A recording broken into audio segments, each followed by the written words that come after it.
biggest thing to know about vitamin D is that it's not actually a vitamin at all. It's actually a hormone. It's produced in our body when sunlight hits our skin. I don't know if you guys peeked out there too much today, but we don't get too much sunlight, do we? Especially not this time of year. We've actually got most of the experts out there saying that deficiency in vitamin D is literally an epidemic right now. It is so common, it's unbelievable. They even did a study in Arizona where they showed that over 80% of the people living in Arizona are deficient in vitamin D. Kind of confusing, but think about it for a second. Why do you think that is?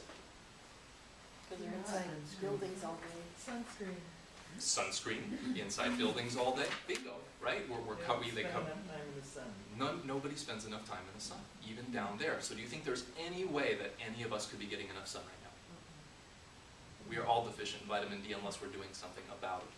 So deficiency is actually linked to a bunch of different things like cardiovascular disease, stroke, many forms of cancer, a weakened immune system. They've actually shown that supplementation with vitamin D, this was a really cool study that came out about a year ago, supplementation with vitamin D works better at preventing the flu than the flu vaccination does.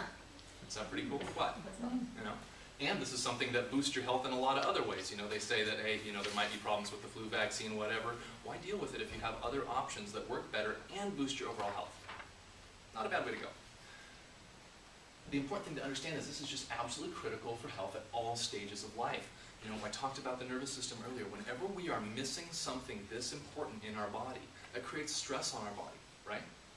In particular, it creates stress on our nervous system. When we have that stress, it causes subluxation. It causes our body not to be able to heal properly. So adding this in is one of the best ways of being able to mitigate that biochemical stress we talked about, being able to stop recreating problems in our body.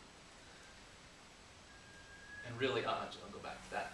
This is literally the biggest bang for your buck supplement that you can use. Okay? It's so obscenely cheap. It is so powerful for your health. This is one of those things that I really feel, and I hate to say it, people are silly if they don't do this one. Whether you buy it from me, whether you buy it from someone else, I don't care. But this is really important.